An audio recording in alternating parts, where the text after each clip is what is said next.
Marcos 5, 35 a 43. Eu farei essa leitura e peço aos irmãos que acompanhem com atenção a palavra do Senhor.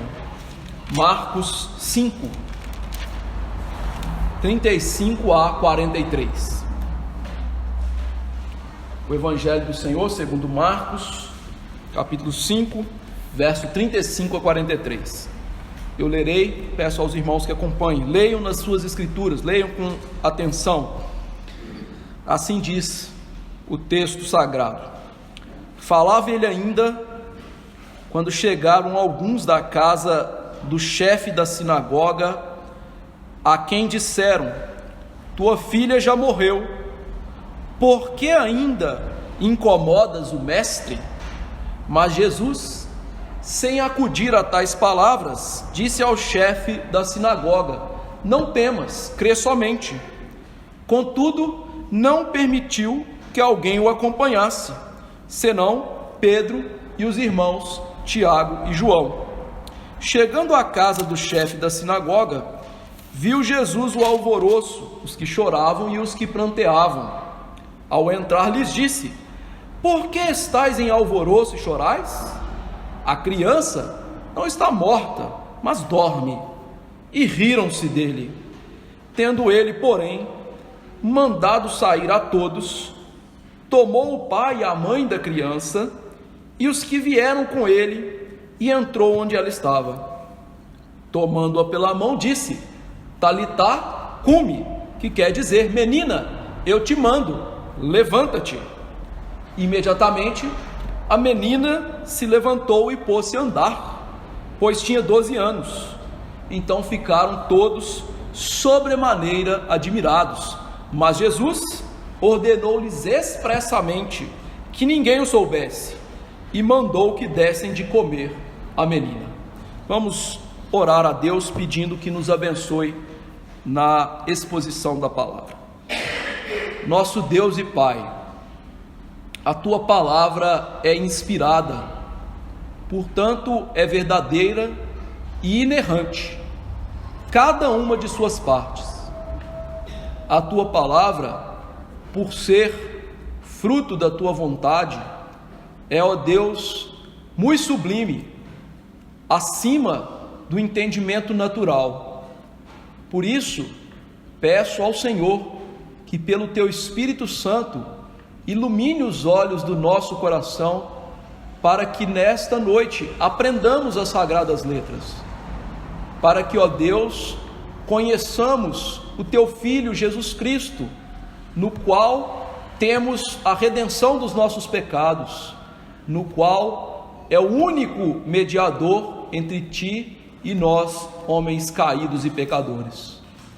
Que ao encontrarmos Jesus aqui, possamos amá-lo, possamos ter um desejo santo e genuíno de servir o teu Filho, e, ó Deus, que tenhamos o gozo de perceber o quão grande é Cristo Jesus, que nos liberta da morte de pecados, e um dia nos libertará da morte física, através da ressurreição dos justos.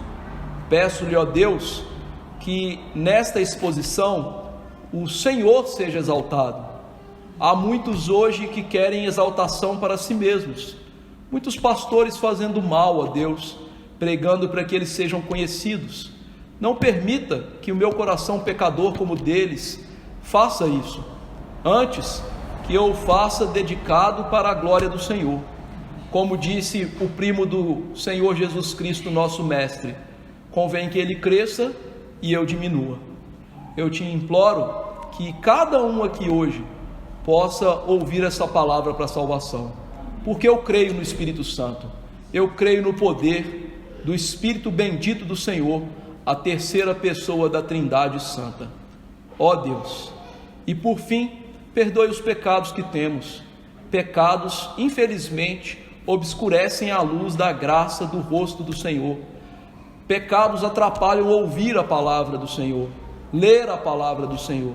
Portanto, perdoa-nos. Sê propício a esses pecadores. Em nome de Jesus eu lhe imploro estas coisas. Amém. Queridos irmãos, temos visto que o Evangelho do Senhor segundo Marcos responde 3 perguntas fundamentais, as quais, se não sabemos respondê-las, não podemos arrogar para nós o direito de sermos cristãos. Marcos responde as seguintes perguntas: quem é Jesus? O que Jesus veio fazer? E como eu posso seguir Jesus? Durante este evangelho, temos visto, e sobretudo, do capítulo 1 até o capítulo 8, Marcos quer responder de maneira sublime a primeira pergunta: quem é Jesus Cristo? Porque nós sabemos que há muitas opiniões acerca de Jesus Cristo. Alguns vão dizer que ele é apenas o filho de Maria, outros vão dizer que Jesus é um grande mestre moral. Por fim, outros vão dizer também, ele é apenas um profeta, como qualquer outro que existe em qualquer religião. Pelo contrário, Marcos tem nos mostrado desde o princípio a verdadeira identidade de Jesus, que é Deus, a segunda pessoa da Trindade. O Evangelho de Marcos começa assim: princípio do Evangelho de Jesus Cristo, Filho de Deus. Daí em diante, ele nos dá várias provas. Marcos nos deu provas como Jesus tendo poder sobre o mundo espiritual, sobre os anjos e demônios. Marcos nos deu provas como Jesus podendo curar todos os tipos de enfermidades, inclusive a lepra, que sabemos que é incurável e sabemos que era algo terrível à época e ainda continua. Marcos nos deu uma prova também contundente quando Jesus perdoa o pecado de um paralítico, algo que só Deus pode fazer. Segundo a Bíblia, só Deus perdoa pecados, ninguém mais pode perdoar pecados, se cremos na Bíblia.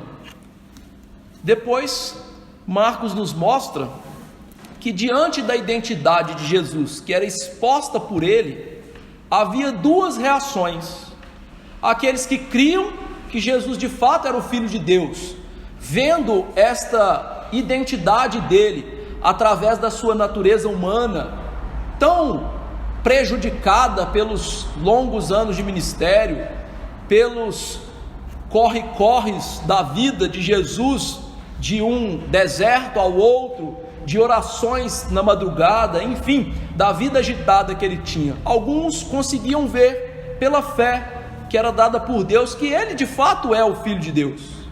Outros, no entanto, riam, zombavam, e até o Evangelho de Marcos nos mostra que os irmãos de Jesus não acreditavam nele, só vieram acreditar depois que Jesus ressuscitou dentre os mortos. Então nós temos 2 reações a quem é Jesus: aqueles que creem, aqueles que amam, seguem, conhecem Jesus, vivem com Jesus, aceitam as suas ordens, e aqueles que, por motivos diversos, não querem saber de Jesus Cristo. Quando nós chegamos no capítulo 4, Marcos está mostrando essa dinâmica, e a dinâmica do capítulo 4, das pessoas que aceitam e rejeitam, finaliza-se com Jesus acalmando uma tempestade no mar, mostrando claramente que ele é Deus, mas os discípulos perguntando: quem é este que até o vento e o mar obedecem? Ora, eles deveriam saber muito bem, ninguém pode parar o vento e o mar, só Deus. Mas eles perguntaram: quem é este? O capítulo 5, que vamos finalizar hoje, responde essa pergunta: quem é Jesus? Quem é este que o vento e o mar obedecem? Nas primeiras exposições nós vimos que Jesus é aquele que é o Filho de Deus Altíssimo e tem poder sobre os demônios. Jesus liberta um homem de uma multidão de demônios que o aprisionava. Depois, Jesus é aquele que salva um homem, um líder da sinagoga, pela fé. E hoje nós vamos ver que Jesus é aquele que tem o poder sobre a morte, ou seja, características divinas: poder sobre os espíritos malignos, salvação e poder sobre a morte, coisa que nenhum ser humano comum pode fazer. esta é a temática principal do capítulo 5.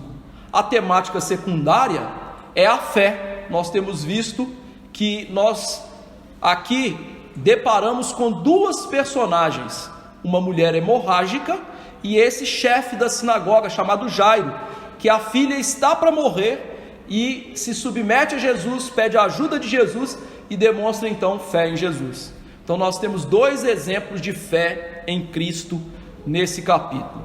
Então este finalzinho de capítulo quer nos ensinar a seguinte verdade, ou seja, a grande ideia é aquilo que resume esse texto que nós lemos hoje. Jesus é Deus porque tem poder sobre a morte, e Jesus nos dá vida para uma vida de fé. Então Jesus nos dá vida espiritual para vivermos com fé. Então Jesus é Deus porque tem poder sobre a morte, e Ele nos dá vida espiritual, ou seja, nos vivifica para vivermos em fé. Vamos ver essas verdades espalhadas por esses versos que acabamos de ler. O verso 35 diz: falava ele ainda, quando chegaram alguns da casa do chefe da sinagoga, que disseram: tua filha morreu, por que estás a incomodar o mestre?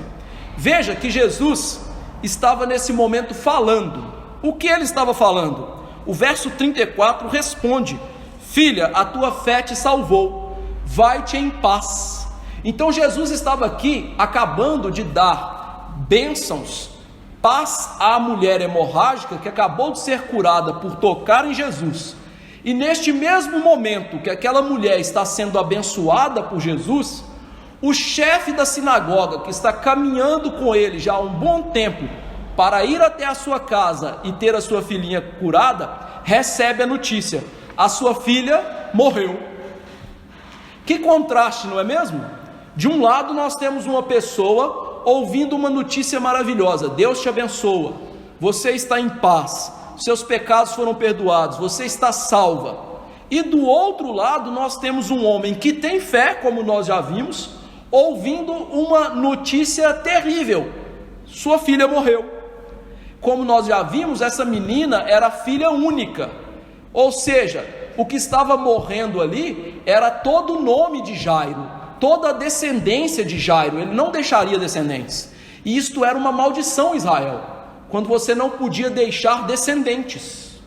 Então estava morrendo a família daquele homem, e tudo o que ele queria evitar está acontecendo. Veja que neste versículo nós podemos tirar algumas lições acerca dele. Em primeiro lugar, a vida com Cristo, a vida com aqueles que confiam no Senhor Jesus Cristo, não significa estar livre de más notícias. Ou seja, crer em Jesus, seguir Jesus rumo ao céu, não nos exime das provações da vida.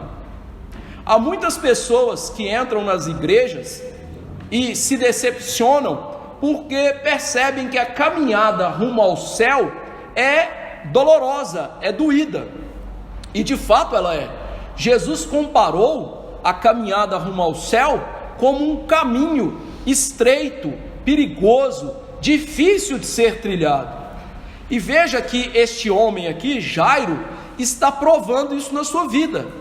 A realidade de que crer em Jesus não nos exime de ter problemas. Na verdade, o próprio Jesus disse aos seus discípulos: no mundo tereis aflições. Esta fé cristã, que acha que o cristianismo é um mar de rosas e que nós temos que estar na igreja para recebermos dinheiro, recebermos casas, recebermos coisas de Deus, esta fé é falsa, não é uma fé bíblica. Então esta é a primeira lição. A segunda é que a dinâmica da providência de Deus é misteriosa, ou seja, Deus governa as coisas de maneira misteriosamente. Enquanto Deus estava dando refrigério a uma de suas filhas, o outro estava sofrendo. E isso, queridos, não significa que Deus ama menos Jairo do que aquela mulher. Não significa que ela é mais amada porque ela teve mais provações. Eu vou dar um exemplo simples que vai sedimentar isso. Quem foi a pessoa que Deus mais amou nesse mundo? Jesus. Há alguém que sofreu mais do que Jesus? Jesus foi para uma cruz receber um inferno que era meu e seu, Ou seja, sofrimento não significa que Deus não nos ame. Nós não devemos tirar conclusões precipitadas do sofrimento e do refrigério que temos na vida. O Deus que é infinitamente sábio, Ele sabe o que nós mais precisamos no momento. E Deus, meus irmãos, na sua providência, no seu governar de todas as coisas, Ele usa as provações para que aprendamos mais dele, para que o conheçamos. Jó, o qual nós lemos um pouquinho da história dele aqui, depois de sofrer meses na terra, raspando o pus das suas feridas com caco, ao ver Deus, uma manifestação de Deus no fim da sua história, ele disse que a partir daquilo, ele conheceu Deus de maneira mais plena. Isto é, as nossas provações têm um propósito na mão de Deus, um propósito que é para o nosso bem. E veja que provações não significa que Deus não está conosco, pelo contrário, o verso 24, que nós já lemos, já expomos, diz que Jesus foi com Jairo, ou seja, Jesus estava com aquele homem, mesmo no meio das provações dele. Jesus está conosco então, Jesus está com Jairo. Veja então que isso é maravilhoso, saber que nas lutas, nas provações, Jesus está conosco. Ter Jesus nas provações é o que nós mais precisamos. E veja que este homem ouviu uma notícia terrível: não incomodes mais o mestre, tua filha morreu. Que notícia horrível, não é? Ouvir uma notícia dessa é algo atroz que corta a alma. Mas há uma coisa interessante nesta fala: os emissários que foram lá falar com Jairo, tua filha morreu, não incomodes mais o mestre, fazem um contraste com o próprio Jairo. Jairo está aqui vivendo por fé, confiando em Jesus, esperando o que Jesus vai fazer. Mas aquelas pessoas que foram avisá-lo acerca da morte da sua filha, demonstram claramente que elas não creem em Jesus, porque elas não confiam no que Jesus pode fazer. Por isso elas disseram: não incomodes mais o mestre, ou seja, manda Jesus embora, porque chegou no final a sua esperança, sua filha morreu, não tem mais jeito. Nós lemos aqui João 11, que Marta e Maria, elas tiveram a mesma incredulidade, elas não conseguiram perceber que Jesus podia ressuscitar seu irmão. Por isso elas diziam: se o Senhor estivesse aqui. Este é o mesmo pensamento dessas pessoas. Se Jesus estivesse ali, a menina não morreria, mas agora que ela morreu, acabou, ele não consegue vencer a morte. Na mente dessas pessoas, Jesus não tinha poder suficiente para reverter o quadro daquela menina. Ele podia curar, ele podia fazer coisas maravilhosas, podia falar com excelência, mas não podia ressuscitá-la. Ou seja, estas pessoas não conheciam de fato quem é Jesus. Elas possuíam uma noção de quem é Jesus, mas não sabiam que Jesus tinha poder sobre a morte. E veja, não só sobre a morte daquela menina, mas o Jesus da Bíblia, ele tem poder sobre a morte, inclusive dele. E ele mostra isso para os seus discípulos certa vez, mostrando o seu poder soberano. Ele disse: por isso o Pai me ama, porque eu dou a minha vida para reassumir. Ninguém a tira de mim, pelo contrário, eu espontaneamente a dou. Tenho autoridade para dar e também para reaver. Este mandato recebi de meu Pai. O Jesus da Bíblia, ele não tinha poder só sobre a morte dessa menina, ele tinha o poder sobre a sua morte, sobre a sua vida, sobre a sua ressurreição. Ou seja, o Jesus da Bíblia era muito diferente do Jesus que eles conheciam.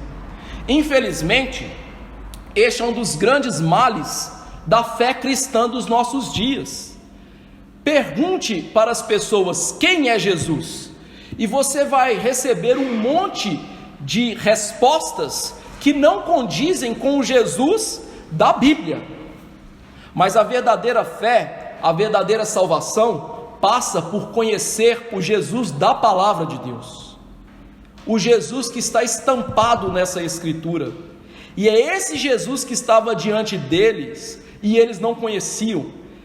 eles tanto falaram dos limites de Cristo, e veja que interessante, eles não só não sabiam quem era Jesus, mas como eles falaram de Jesus sem conhecê-lo. Não incomodes mais, ou seja, mande embora, acabou. Mostrando que além de não conhecer, eles também falavam de Jesus. Falar sem conhecer, portanto falavam asneiras, besteiras sobre Jesus Cristo.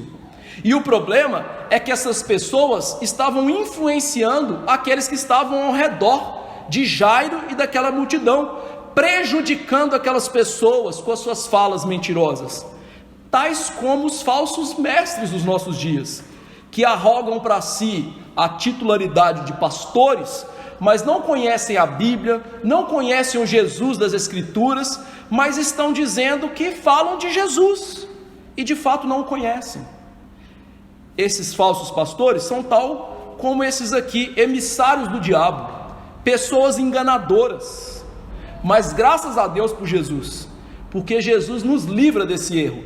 Veja o que ele vai fazer com Jairo, veja o que ele vai fazer ele vai falar com Jairo agora. Verso 36 diz que Jesus não acudiu a essas palavras, ou seja, ele não deu a mínima, não deu importância a essas palavras, significa que ele não as pesou.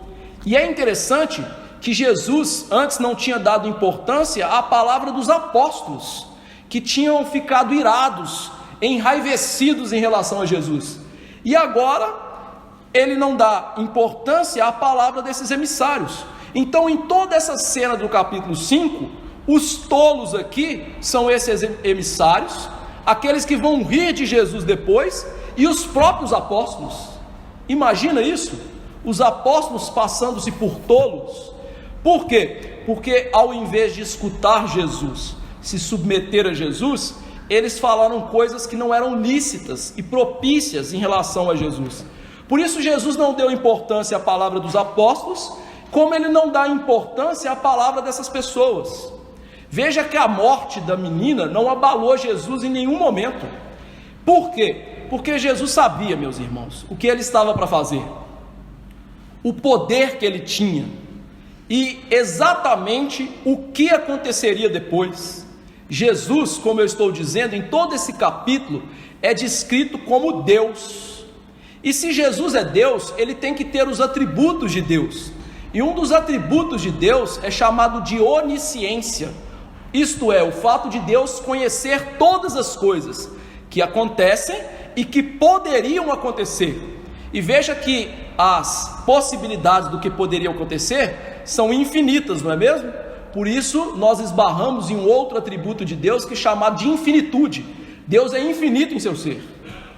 Jesus então, como Deus, homem, na sua natureza divina, ele sabia exatamente o que estava para acontecer, porque ele é Deus. Ele sabia que ele ia salvar a menina naquela terrível circunstância. Ele sabia que ela estava morta antes daquelas pessoas chegarem lá. Tanto que Jesus sabia da morte de Lázaro antes de Lázaro morrer. E por isso ele se demorou, para que pudesse ressuscitá-lo. Veja então que Jesus está consciente da situação. Ele é soberano sobre a situação. Ele não é pego de surpresa por nada. Jesus tem a onisciência de Deus. E esse é o Deus bíblico. Não é o Deus que as pessoas imaginam. O Deus que as pessoas têm hoje é uma quimera. É uma invenção tola, boba do Deus das Escrituras. Porque o Deus das Escrituras, ele controla todas as circunstâncias. Ele sabe de todas as coisas, ele conhece o coração de todas as pessoas, ele conhece os pensamentos de todas as pessoas, ele controla as ações de todo o universo, e é por isso que este é o Deus da Bíblia, o Deus verdadeiro, e este Deus é Jesus Cristo, o nosso Senhor, e é porque ele tem essa capacidade que ele pode dar as palavras que ele dá agora a Jairo: não temas, crê somente. Ou seja, ele está aqui trabalhando com a fé de Jairo, porque até o momento, convenhamos, Jairo estava crendo, mas a situação ainda não havia chegado no pior. A menina ainda estava viva, mas agora a desesperança está batendo na porta dele, está arrombando o coração daquele homem. E o que Jesus vai fazer? Sustentar a fé dele, porque Jesus sabe que a nossa fé é pequenina, nós falhamos na nossa fé. Por isso Jesus agora vai chamar esse homem a confiar no seu poder para salvar aquela menina daquilo que para os homens é irremediável, a morte. Ou seja, Jesus está dizendo para ele, em outras palavras, trocando em miúdos: Jairo, confie, isso não é final, a morte não tem poder sobre sua filha, a situação parece sem esperança, mas eu te chamo para crer. E veja, meus irmãos, que a verdadeira fé, ela se evidencia sim, é quando as circunstâncias fogem do nosso controle e que nós somos quase levados a desistir, que a fé verdadeira aparece, e que a fé é fortalecida por Cristo para vencer o medo das provações. Com certeza nós vamos ter medo na vida, é algo natural, mas a fé verdadeira, que é incentivada e dada por Cristo, ela vence o medo. A fé, ela vai se mostrar pujante, crescente e com uma essência verdadeira em Cristo, quando nós continuamos a crer contra todas as circunstâncias que nos acometem. Isto é, a fé bíblica, ela sempre se eleva acima das provações.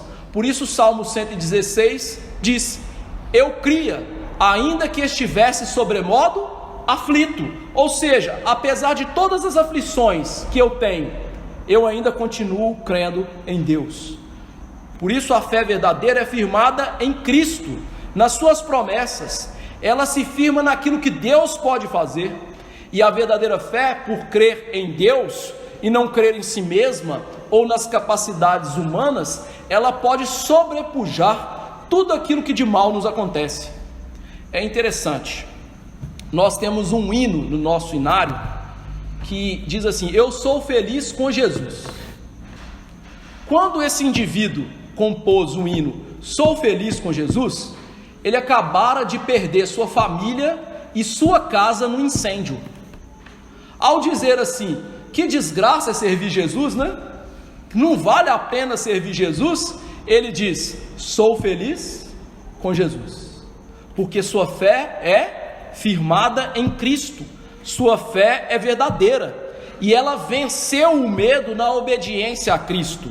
O apóstolo João disse na sua primeira carta: no amor não existe medo, antes o perfeito amor lança fora todo medo. O medo produz tormento, logo aquele que teme não é aperfeiçoado no amor.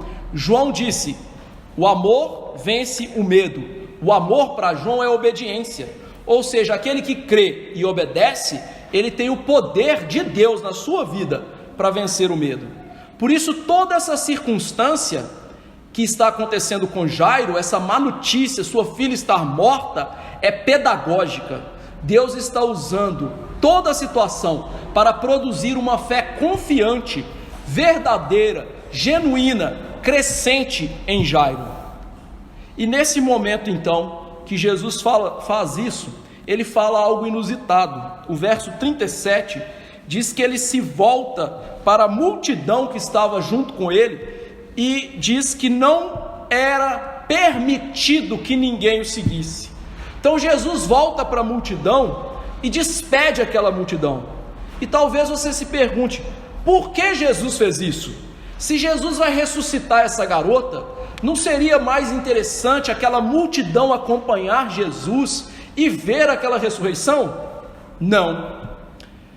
Quem tem acompanhado até aqui as exposições em Marcos, deve se lembrar que essa multidão, ela está ensandecida em busca de milagres. Essa multidão não deseja andar com Jesus.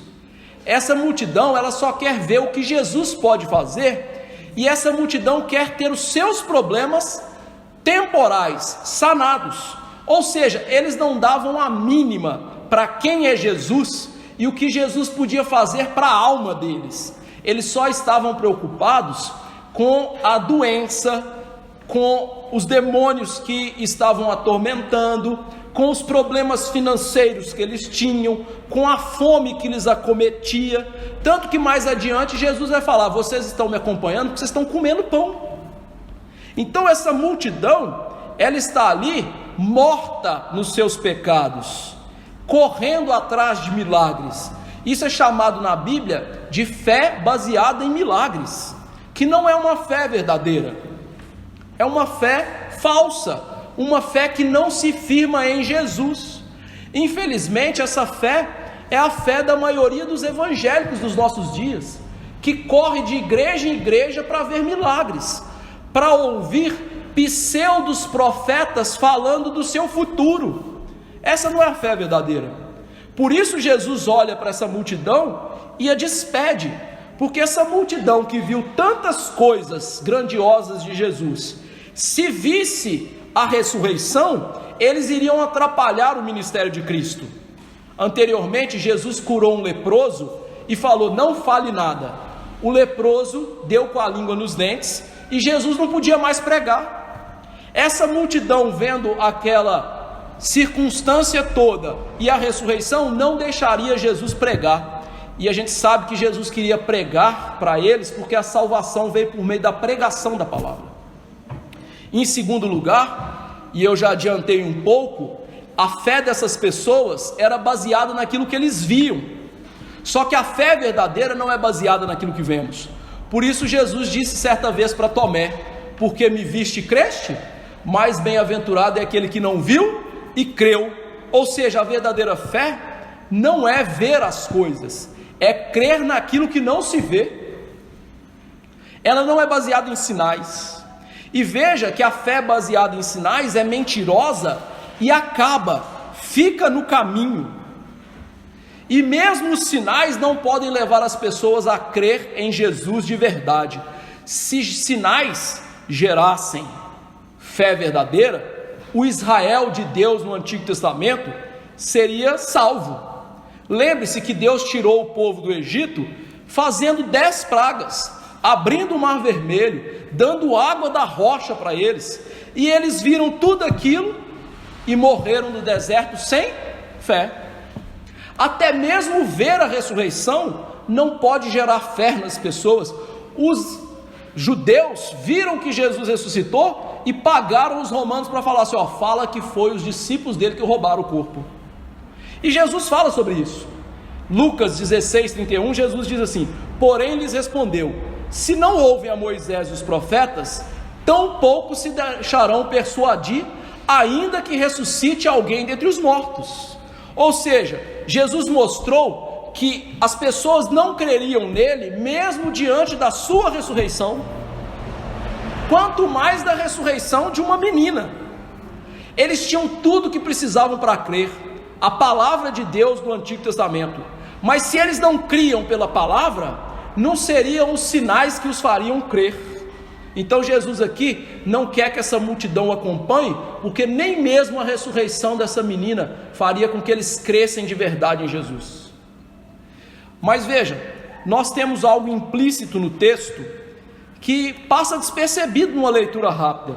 Jesus despediu a multidão, e isso mostra a autoridade e o poder de Jesus. Como assim, pastor?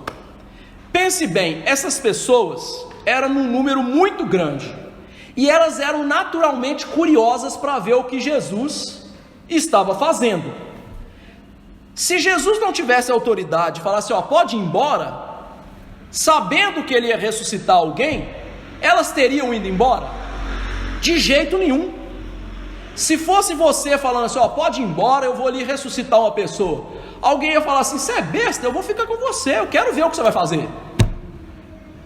Então Jesus, ao despedir aquela multidão e não ter nenhuma contrapartida, nenhuma argumentação, mostra o quê? A autoridade, o poder divino de Jesus para mandá-los embora sem nenhuma discussão.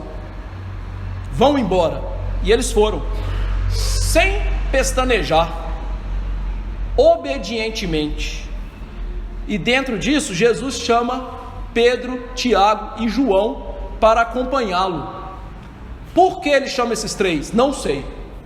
A Bíblia não fala nem nesse texto e nem em nenhum outro texto. Porque Jesus escolheu Pedro, Tiago e João para presenciar os principais sinais na vida dele.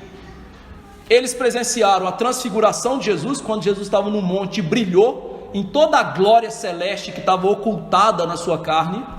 Eles viram também quando Jesus estava orando perto da sua morte e as gotas de suor de Jesus transformaram-se em sangue, e eles viram a ressurreição dessa menina. Então esses três foram chamados por Jesus para ver os maiores sinais que Jesus fez.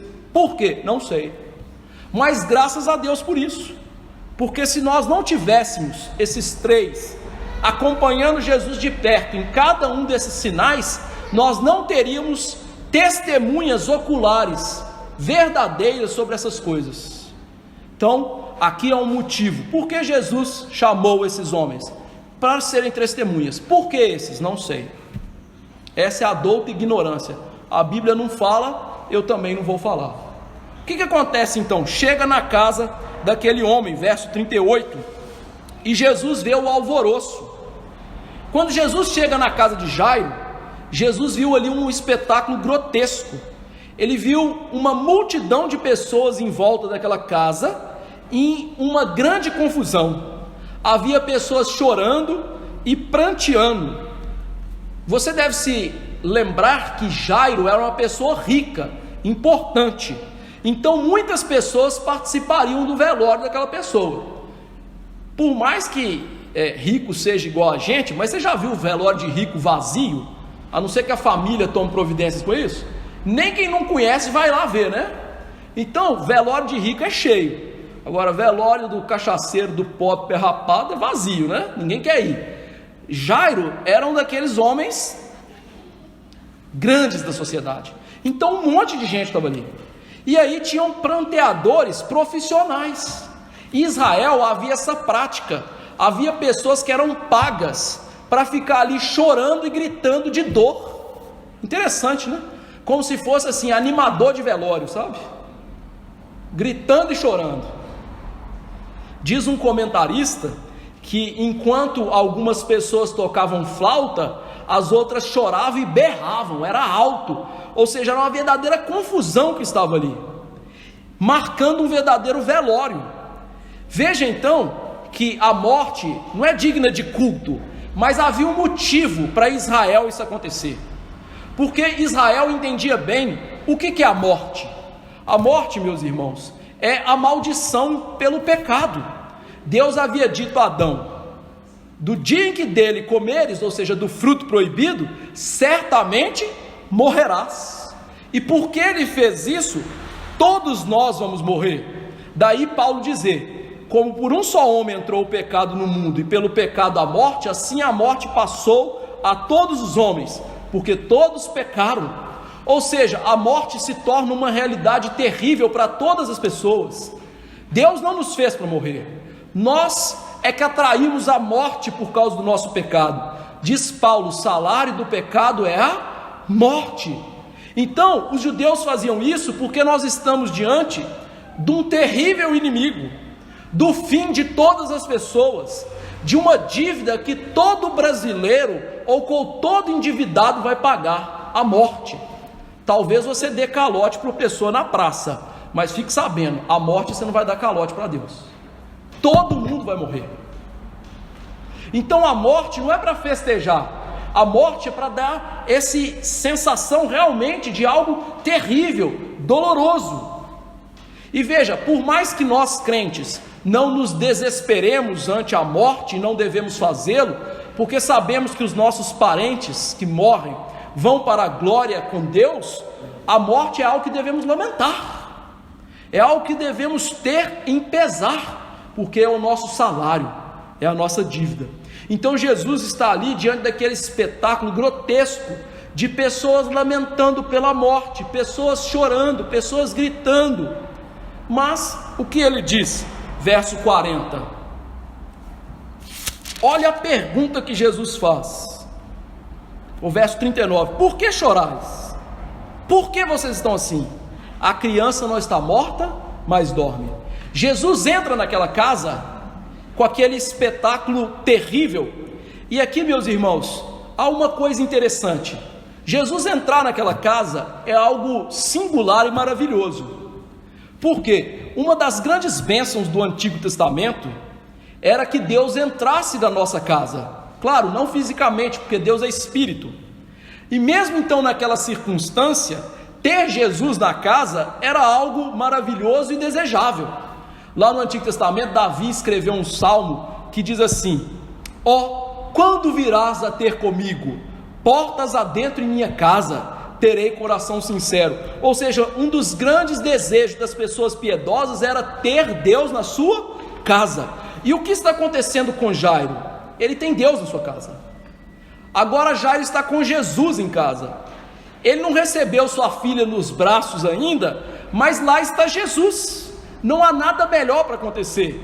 E é isso, queridos irmãos, que devemos desejar para as nossas vidas: querer ter Jesus na nossa casa, que Jesus entre no nosso lar, ande não somente conosco pelo caminho, mas fique em nossa casa no sentido espiritual. Uma pergunta: como Jesus faz isso? Como que Jesus entra na nossa casa?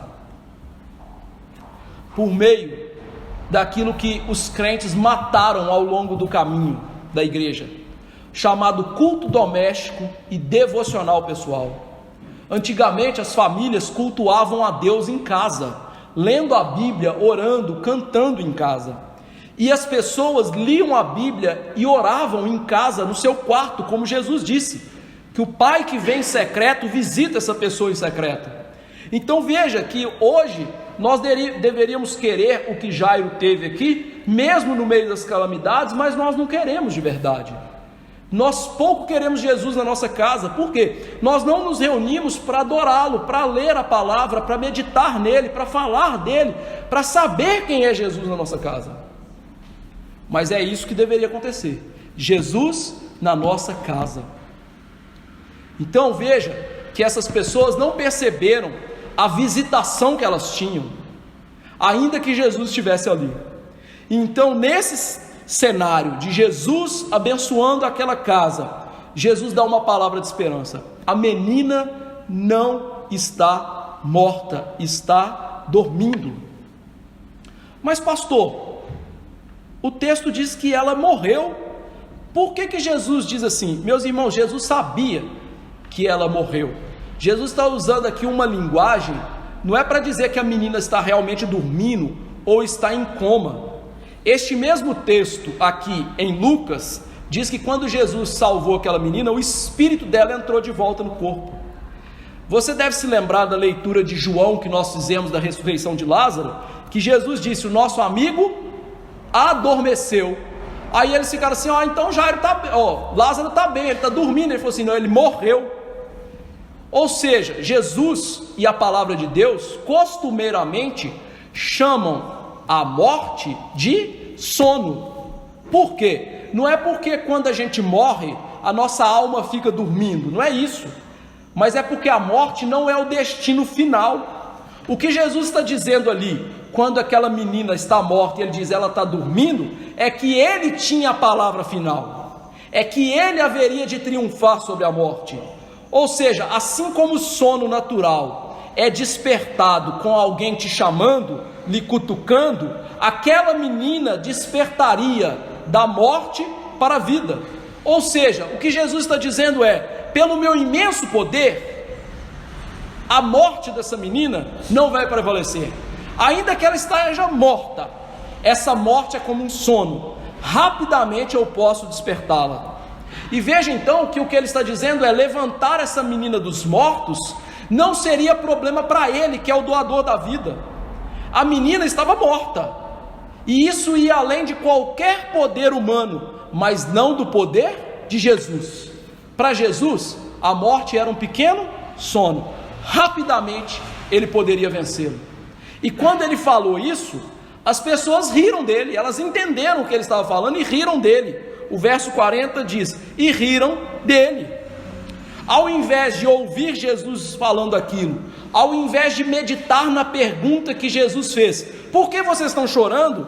Essas pessoas caçoaram de Jesus, debocharam de Jesus, não tiveram nenhum respeito, reverência para com ele. E aqui a ideia de rir era uma explosão de escárnio. Do jeito que eles estavam gritando de dor, eles estavam também gritando, rindo. Sabe quando adolescente vê um coleguinha caindo na sala, e em vez dele rir comedidamente, não deveria nem rir, né? Quando vê o coleguinha caindo, mas ele olha, aponta e dá aquele berro. É assim que eles fizeram com Jesus. Eles debocharam de Jesus na maior altura, cheio de sentimento dúbio. E veja só como que é o ser humano sem Jesus. O ser humano sem Jesus é uma desgraça tremenda. Eu quero que você saiba disso. Por quê? Primeira coisa, eles riram de uma menina morta. Ali tem um pai e uma mãe que eles estão zombando. E depois eles estão zombando do próprio Deus que está ali. Essa é uma das características do homem sem Deus. O homem sem Deus, ele zomba do próximo. Quando ele vê a desgraça do próximo, ele ri, ele zomba, ele faz chacota. E quando ele vê que alguém crê em Cristo, e que Cristo é tido como Deus para aquela pessoa, o que ele faz? Ele também zomba. Então estes circunstantes aqui, eles são uma amostra do que é o ser humano sem Jesus. É um zombeteiro das coisas sérias. Veja que o nosso país, né, é um bom exemplo disso, né? Outro dia os irmãos me mostraram aqui um dos ministros aí do atual governo, falando assim: olha, nós temos que comemorar uma boa notícia. O gás caiu para abaixo de R$100, de 100 para 99,87. Aí você zombaria da sua cara, meu amigo. O cara está te zombando. O que é 13 centavos? É preço de balinha. O ser humano sem Deus, ele é zombeteiro. Ele acha que zombar, chacotear é algo impressionante, maravilhoso, digno de louvor. Daí, né, a gente ter o humor sórdido de algumas pessoas aí, né, e a gente achar o máximo, né? Ah, olha o humor dessa pessoa, humor sórdido, que legal. Legal nada. Por quê? Para o ser humano sem Cristo, o indivíduo que está ao lado pouco importa. Elas não dão ao mínimo para o que as pessoas estão passando, e mais, elas zombam de Deus, do juiz do universo. O que essas pessoas não sabiam aqui é que um dia elas vão estar diante de Jesus, e elas não vão zombar mais, elas vão ranger os dentes diante de Jesus. Então veja a loucura do ser humano zombando de Cristo. Então Jesus mais uma vez passa por cima disso. Verso 41, ele entra onde a menina estava e toma a menina pela mão. Veja que Jesus aqui agora toma essa menina carinhosamente. Anteriormente esse homem, o pai dessa menina, tinha pedido a Jesus: Jesus, estende a mão e minha menina vai ser curada. E agora algo melhor do que Jesus estender a mão acontece. Jesus toma aquela menina na sua própria mão. Olha que coisa interessante. E veja que lição brilhante nós temos disso. Nós ficamos aí, né, enraivecidos em relação a Deus, chateados em relação a Deus, às vezes até achamos que Deus é o nosso inimigo, como Jó tinha falado antes de vencer pela fé a provação, né? Confessar que o Redentor vivia. Nós ficamos assim diante das provações grandes, mas meus irmãos, o cuidado de Deus para a nossa vida é proporcional à provação que nós passamos.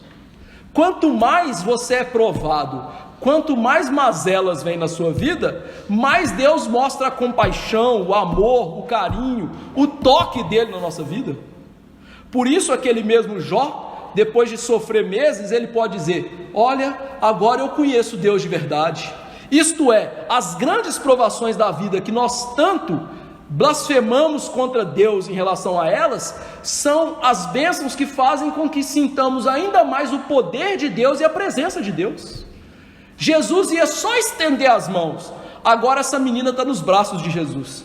E eu vou te dizer, estar nos braços de Jesus deve ser algo maravilhoso, indizível, cheio de glória, algo, meus irmãos, que não se pode aquilatar. E mesmo que aquela menina estivesse morta, ela estava nos braços de Jesus.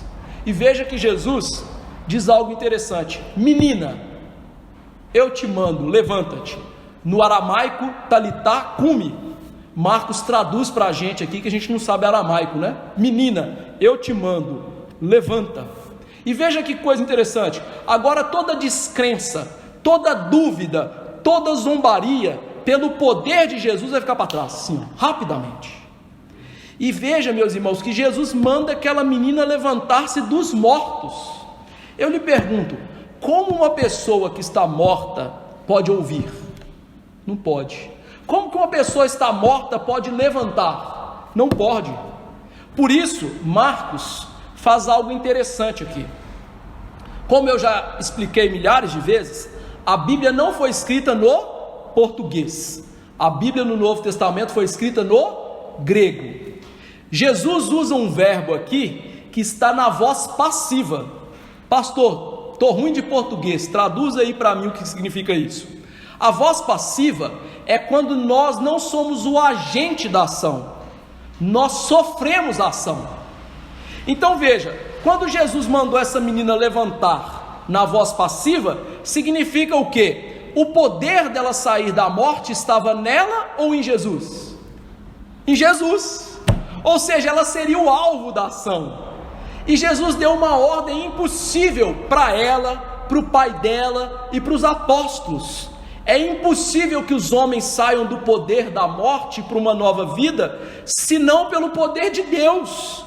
Meus irmãos, é Deus quem tem o poder sobre a morte e sobre a vida nas Escrituras. É Deus quem determina quando vivemos, quando morreremos. Afinal, o salmista disse que todos os meus dias estão escritos quando nenhum deles havia ainda. Ou seja, Deus é que tem o poder para dar e tirar a vida. E se Jesus está dando essa ordem, Ele não está confiando no poder da menina, na fé do pai dela, Ele está confiando unicamente no poder dele. E aí eu quero mostrar para você que isso é realmente impossível ao homem. Certa vez eu ouvi, e o caso é verídico, viu gente? Eu não estou inventando aqui para ilustrar o meu ponto, o caso é verídico.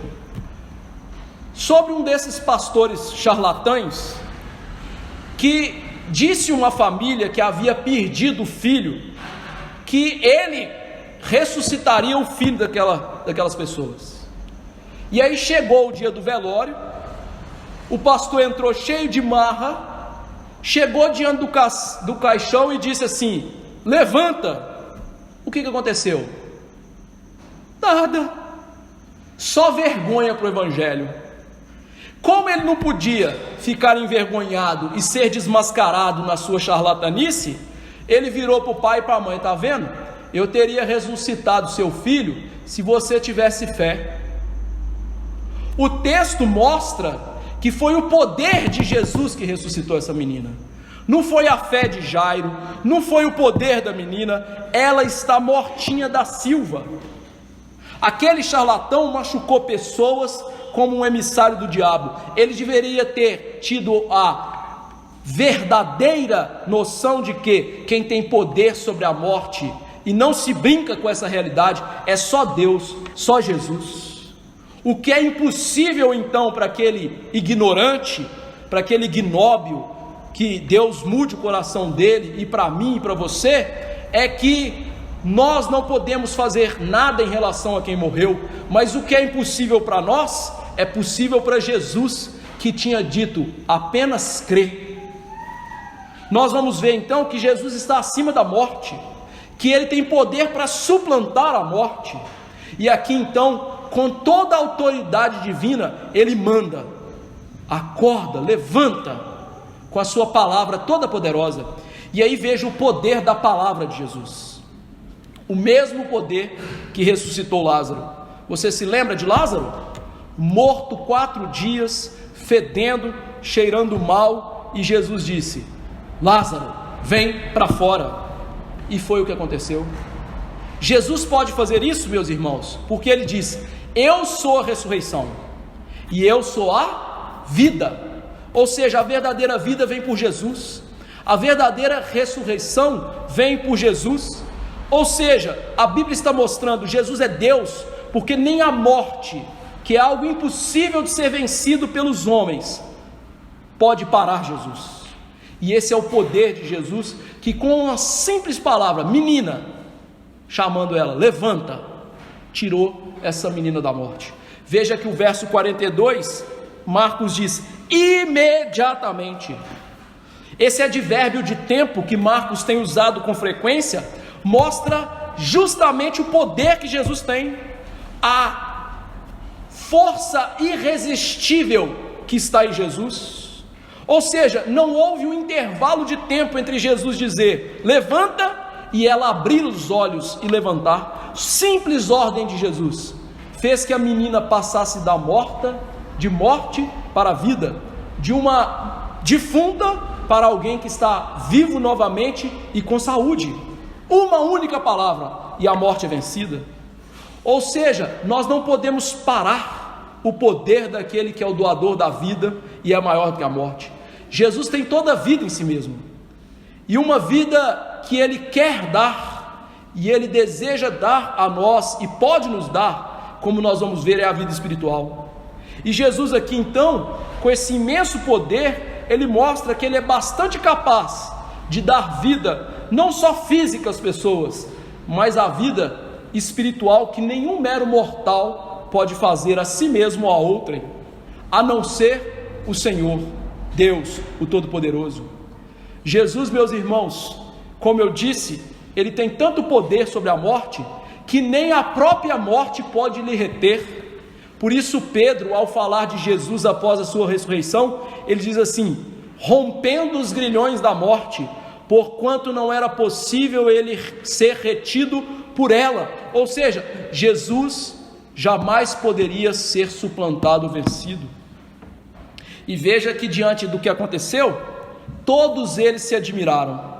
Um pouco antes a menina estava pálida, gélida, morta, e agora as pessoas não estão rindo, debochando, elas estão admiradas. A admiração extrapolou os limites, porque eles viram Jesus ressuscitando uma menina dos mortos. E veja que o texto encerra com Jesus dizendo expressamente que ninguém soubesse do feito. É interessante que na cena anterior Jesus cura uma mulher e Ele chama aquela mulher na frente para que todo mundo visse que Ele a curou. Na outra cena anterior a dessa mulher, Jesus liberta um homem dos seus demônios e diz: vá e conte para todos os que estão ao seu redor o que eu fiz por você. Só que agora Jesus fala assim: não fale para ninguém. E a pergunta é: por que Jesus faz isso? Em primeiro lugar, Jesus, como já vimos nesse sermão, Ele não quer que sua fama seja excessiva. Se isso acontecesse, o ministério de Jesus acabaria muito rápido, Ele seria morto muito rápido, porque foi exatamente isso que aconteceu depois que Jesus ressuscitou Lázaro. Meus irmãos, depois que Jesus ressuscitou Lázaro, pouco tempo depois ele morreu. Diz João, desde aquele dia resolveram matá-lo. João 11:53, ou seja, desde o dia que Jesus ressuscitou Lázaro, os judeus falaram assim: nós temos que matar esse homem, nós temos que acabar com a vida dele, porque essa multidão está vendo Jesus fazer coisas que ninguém pode fazer. E veja que a multidão nem cria, mas eles tinham tanto medo de Jesus arrastar uma multidão que eles falaram: a gente tem que matar esse homem. Então esse é o primeiro motivo. Se Jesus deixasse eles contarem, ele ia morrer rapidamente, e Jesus tinha que morrer em Jerusalém na Páscoa algum tempo depois. Em segundo lugar, Jesus estava protegendo aquela menina e aquela família. Quando os judeus souberam da ressurreição de Lázaro, eles não quiseram matar só Jesus. João disse o seguinte: soube numerosa multidão dos judeus que Jesus estava ali, e lá foram não só por causa dele, mas também para verem Lázaro, a quem ele ressuscitara dentre os mortos. Mas os principais sacerdotes resolveram matar também Lázaro. Olha só, Jesus ressuscitou Lázaro e eles falaram: vão matar. Não satisfeitos em querer matar Jesus, eles vão falar assim: agora nós vamos matar a prova de que Jesus tirou alguém da morte. Então, se Jesus fala assim, conta para todo mundo, ele ia morrer e a família ia morrer. Então Jesus está aqui protegendo o seu ministério e protegendo a sua família. E ele então manda que ninguém saiba, mas que a menina comesse. Por que a menina comer, pastor? Simples, para mostrar que ela está realmente saudável. Deixa eu mostrar para vocês. Eu não sou assim, mas muita gente é. Quando eu estou doente, eu não perco o apetite. Eu sou igual o Tasmania, eu estou sempre comendo, né? Eu não perco o apetite. Mas a maioria das pessoas, quando está doente, para de comer, não é? E logo quando está ali começando a recuperar, não come direito. Essa menina ficou doente e morreu. Qual é a prova de que ela foi curada, não só da sua morte, mas também da doença? Ela comer. Logo comer. E é isso que Jesus está fazendo, ou seja, ele está provando, eu a curei cabalmente, totalmente. E é isso que Jesus faz. Quando Jesus opera na nossa vida, ele sempre termina a obra. Agora, o que esse texto significa? Qual o significado teológico desse texto? E é aqui que é importante. O que esse texto aponta para a gente? Em primeiro lugar, esse texto nos aponta para quem é o ser humano sem Cristo. Esta menina que estava morta, ela é uma imagem de todos os seres humanos que não creem em Jesus. O que a Bíblia diz sobre os seres humanos que não creem em Jesus? Efésios 2:1, Paulo diz assim: estando vós mortos nos vossos delitos e pecados. O ser humano sem Jesus é alguém que está espiritualmente morto, ou seja, não tem capacidade de fazer o bem moral segundo a palavra de Deus. Veja, as pessoas sem Jesus conseguem fazer o bem civil, elas conseguem fazer coisas boas nesse mundo, nós não podemos negar. Conseguem adotar uma criança com dificuldade, dar uma comida para alguém que está em dificuldade, mas isso aí não salva ninguém. A Bíblia diz que aquilo que não é feito em fé é pecado. Então o ser humano sem Cristo, a única coisa que ele faz é pecar segundo a Bíblia. Talvez você não goste disso, talvez você queira rasgar essa parte da sua Bíblia, mas se você vasculhar a Bíblia vai te mostrar isso. O ser humano sem Jesus, então, não é bom. É isso que a Bíblia diz. O ser humano sem Jesus é mau, e ele só faz o mal. Mesmo quando ele quer fazer coisa boa, ele está fazendo mal. Por quê? Qual é o princípio da vida dele? Não é Deus. Ele faz as coisas não para Deus. A Bíblia diz que aqueles que creem em Deus vivem para Deus, vivem para a glória de Deus, até nas coisas mais simples. Então esta menina morta aqui representa o homem sem Jesus. O homem sem Jesus é morto. E veja só, um morto pode reviver por sua vontade? Não. Um homem e uma mulher, ou seja, um ser humano morto no seu pecado, não pode reviver espiritualmente para servir a Deus. Isto é, não existe autossalvação. Ninguém pode se salvar. Além disso, como eu já palmilhei um pouquinho do caminho, o homem sem Deus, ele zomba das coisas de Deus. As coisas de Deus para ele são loucas, e é a Bíblia que diz isso. Paulo diz: o homem natural não aceita as coisas do Espírito, porque eles são loucura, e não pode entendê-las, porque elas se discernem espiritualmente. Ou seja, você falar para uma pessoa que não crê em Jesus, que ela não entende nada de Deus, que ela está indo para o inferno, que ela é má e ela merece o juízo, ela vai zombar de você. Mas é isso que a Bíblia diz. Se você falar para ela que Deus criou o universo, Deus sustenta o universo e Deus tem todo o poder sobre a vida dela, ela vai zombar de você. Mas está morto em delitos e pecados. Então lascou, né? Não. Essa não é a condição final para aqueles que Deus quer salvar.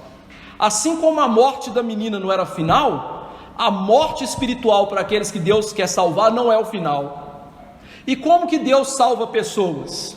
Ele dá uma nova vida por meio da palavra. Jesus não ressuscitou essa menina por meio da sua palavra? Deus ressuscita pessoas da morte espiritual para a vida espiritual por meio da sua palavra, e é Deus quem faz isso. Lembre-se, Jesus falou com ela na voz passiva. Sempre que Deus salva pessoas, o poder da nova vida não está nas pessoas, mas está em Deus e na sua palavra.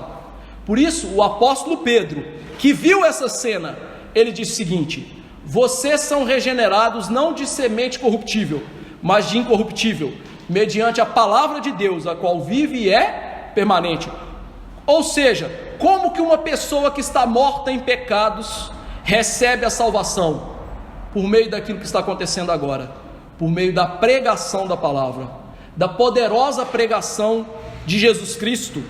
E quando a palavra então pelo Espírito Santo entra no coração, ela produz nova vida, e a pessoa percebe: sou pecadora, preciso de Jesus, não há vida sem Jesus, eu jamais busquei a Deus de verdade, a não ser agora que eu entendi, eu não posso buscá-lo, a menos que Ele me busque, a menos que Ele me ressuscite dos mortos, a menos que Ele dê uma palavra de ordem: levanta, pecador. E a partir disso, nós vivemos como a Bíblia, e essa cena mostra como é viver por aqueles que estão vivos espiritualmente. Jairo é o exemplo.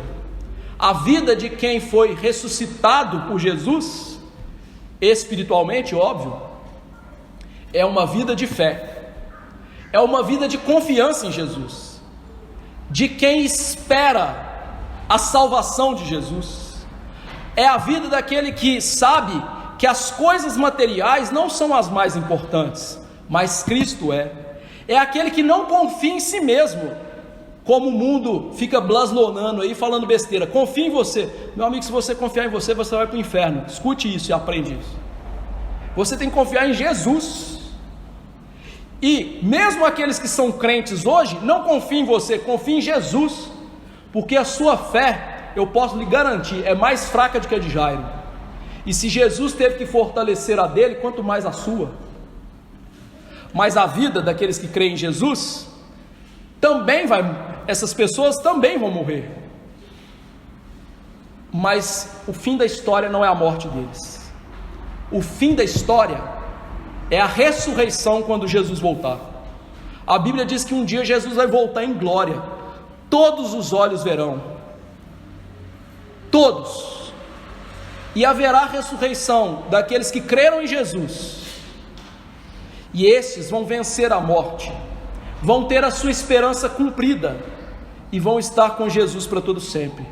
Foi o que Jó disse: eu sei que o meu Redentor vive, por fim se levantará sobre a terra, depois de revestido esse meu corpo da minha pele, em minha carne verei a Deus, vê-lo-ei por mim mesmo, os meus olhos o verão e não outros. Se Jó fosse mineiro, ele diria assim: eu vou ver Jesus com esse zoinho que a terra vai comer. É isso que ele diria. Ou seja, a morte para a gente não é o final. O final é ressuscitar como essa menina, só que melhor, porque ela morreu de novo, mas ressuscitar com um corpo novo, para estar para sempre com Jesus. Você deve se lembrar de como terminou o livro de Gênesis.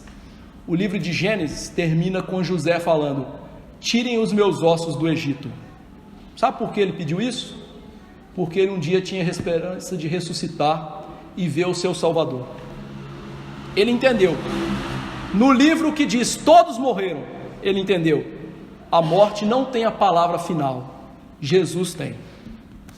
Como viver esse texto? E eu vou aplicar rapidamente. Se você hoje entrou aqui morto nos seus delitos e pecados, ou seja, sem Jesus, peça no seu coração, chega na sua casa, ajoelha diante de Deus e fala assim: me dê vida espiritual, me salva. E não tente entrar no céu com a sua força, isso nunca vai acontecer.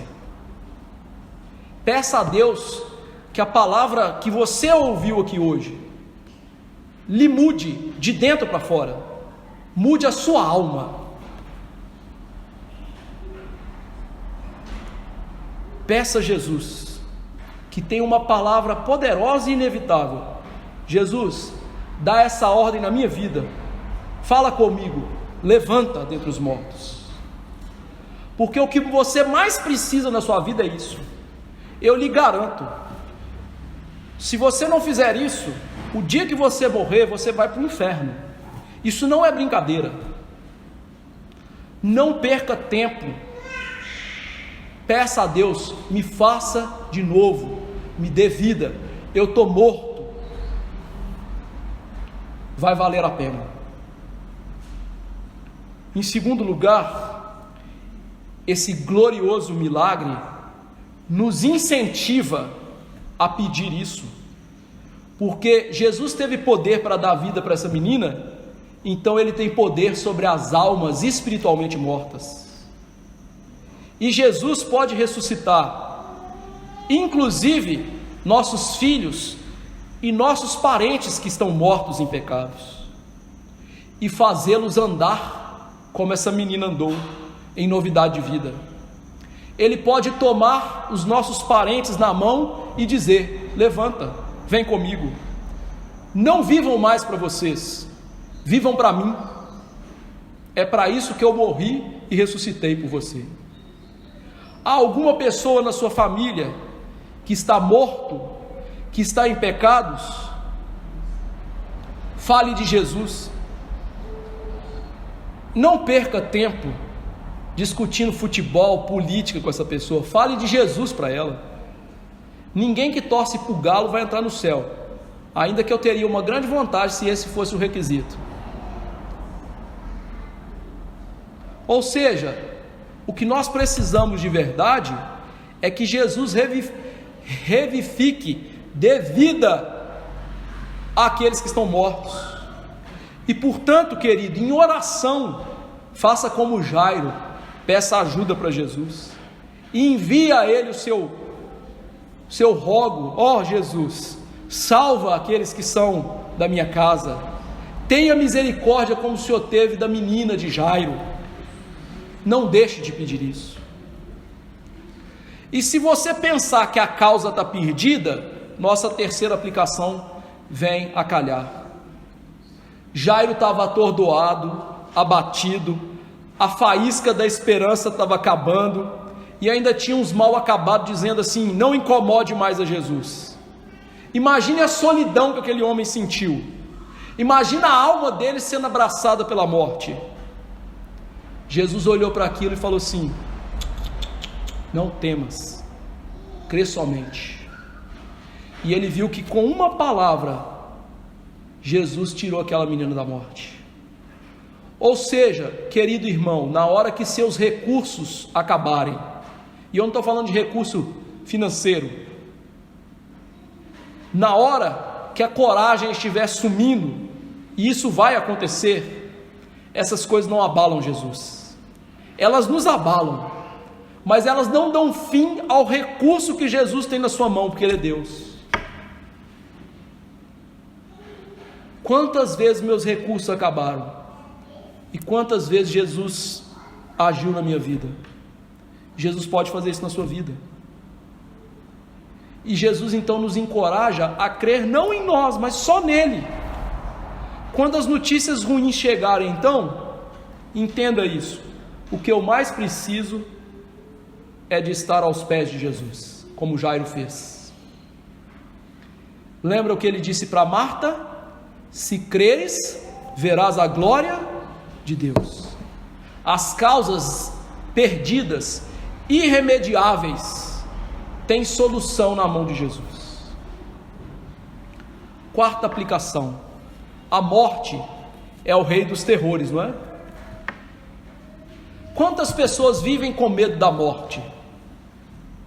Eu não tenho medo da morte, não.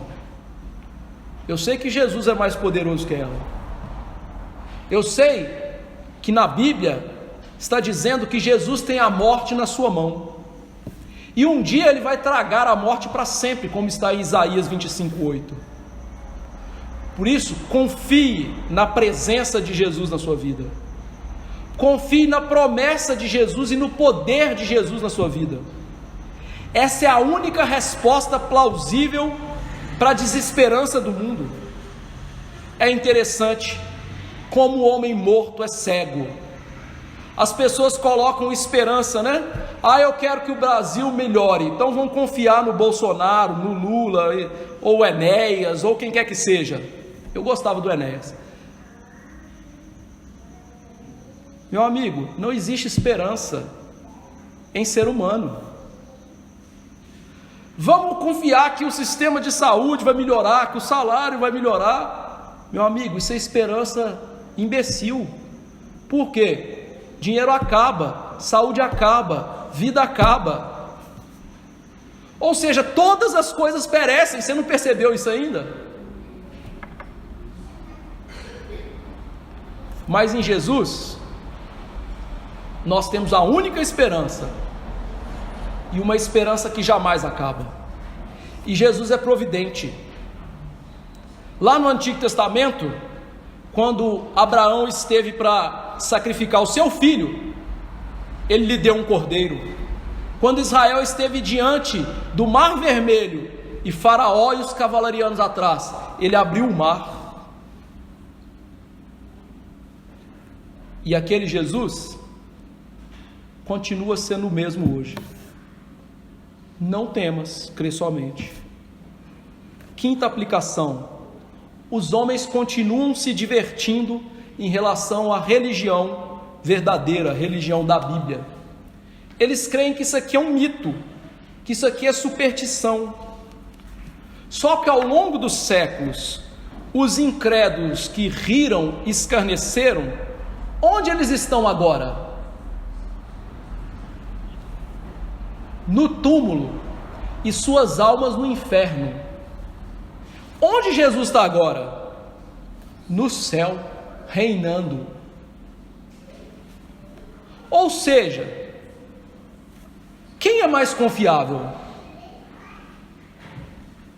Qual palavra você vai dar mais valor? A de Jesus ou de alguns homens zombeteiros que vivem 100 e poucos anos? Todos eles morreram, todos vão passar, mas a palavra de Deus, Jesus Cristo, seu eterno poder, jamais vão passar.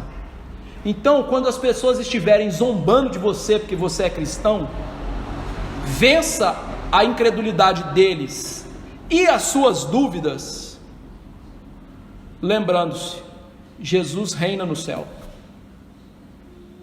e Ele nunca vai deixar de reinar. E em último lugar, vejamos nesse milagre um apontamento daquilo que aconteceria com Jesus. Jesus morreria pelos nossos pecados, mas Ele ia sair do túmulo pelos nossos pecados. E um dia Jesus vai chamar o seu povo para sair das suas sepulturas. E Ele vai nos dar um corpo novo. O mesmo corpo, mas um corpo revestido de incorruptibilidade como o dele hoje. E os dias das nossas peregrinações nesse mundo acabarão.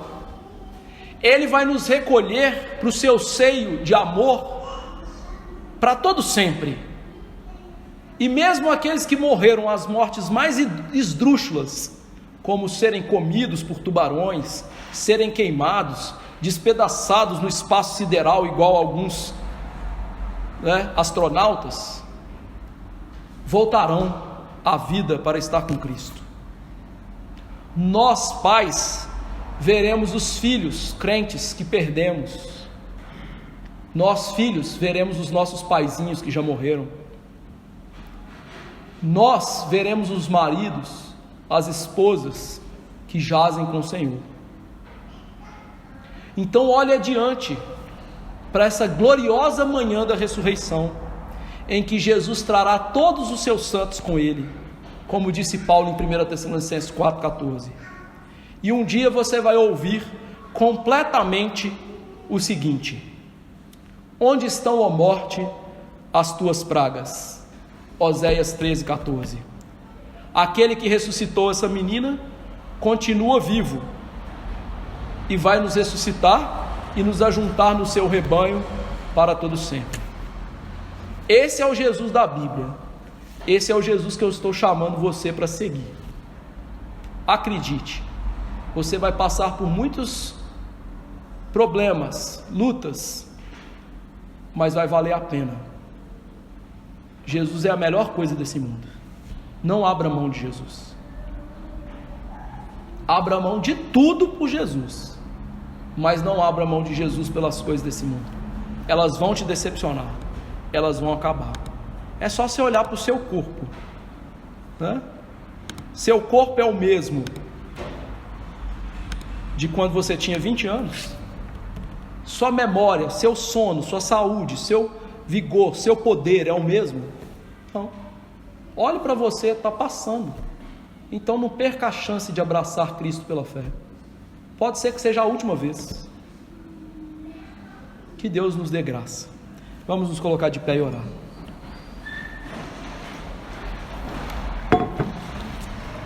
Ó Deus Todo-Poderoso, Senhor dos altos céus, Pai do nosso Senhor e Salvador Jesus Cristo, e agradeço por Jesus. Todas as coisas nessa vida, na tentativa de nos aproximarmos de Ti, de nos fazermos melhores, ou daqueles que são mais audaciosos de quererem entrar no céu por si mesmos, falham. Mas somente Jesus é o caminho até Ti, o único caminho, não há outro, como Ele mesmo disse. Somente Jesus é a verdade e não há outra, e somente Jesus é a vida e não há outra. Portanto, Jesus é tudo o que precisamos. Nos dê o Teu Filho como nosso Salvador, nos perdoe os pecados e nos dê vida espiritual, e nos dê uma vida de fé, fé firmada em Jesus. Nunca o poder será da nossa fé, sempre o poder será de Jesus, mas é preciso ter fé, ainda que seja pequena.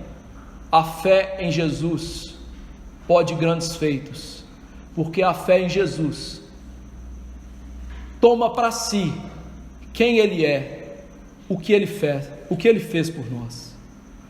A fé verdadeira segue a Jesus, mesmo que seja para o caixão. Por isso, ó Deus, dai-nos verdadeira fé, instile em nós a verdadeira confiança em Jesus, que deixemos a confiança própria, deixemos o nosso orgulho de achar que somos alguma coisa. Não, somos pecadores, maus e que precisamos de Jesus. Essa é a verdadeira fé, que confessa que a salvação está em Teu Filho e nada mais. E eu lhe imploro, abençoe com a esperança da salvação e da vida eterna com Jesus. Quando as agruras de morte se achegarem, quando as notícias terríveis se achegarem, que nós possamos estar firmes em Jesus. Nos dê essa graça e nos leve para o destino final, que é estar com Ele para todo sempre. Ó Deus, abençoe a igreja do Senhor para voltar à palavra pregada, para voltar a Jesus. As igrejas hoje têm falado de tudo, menos de Jesus. Dê a graça de Jesus estar no centro das nossas igrejas, porque ela só existe por causa de Jesus e pela palavra de Jesus. Faça isso nos nossos dias, porque infelizmente muitos ímpios têm zombado da igreja por causa disso que tem acontecido. Eu sei, é pecado, eles são zombeteiros, mas a igreja também está muito fraca, Deus. Ajude para que a igreja dê um melhor testemunho nesse mundo de Jesus e da sua palavra, e que a igreja confie plenamente no Teu Filho. Eu lhe imploro isso em nome de Jesus Cristo, amém. Que a graça do Senhor Jesus Cristo, o amor de Deus, o bendito Pai e a comunhão do Espírito estejam com os eleitos do Senhor, hoje e para sempre. Amém.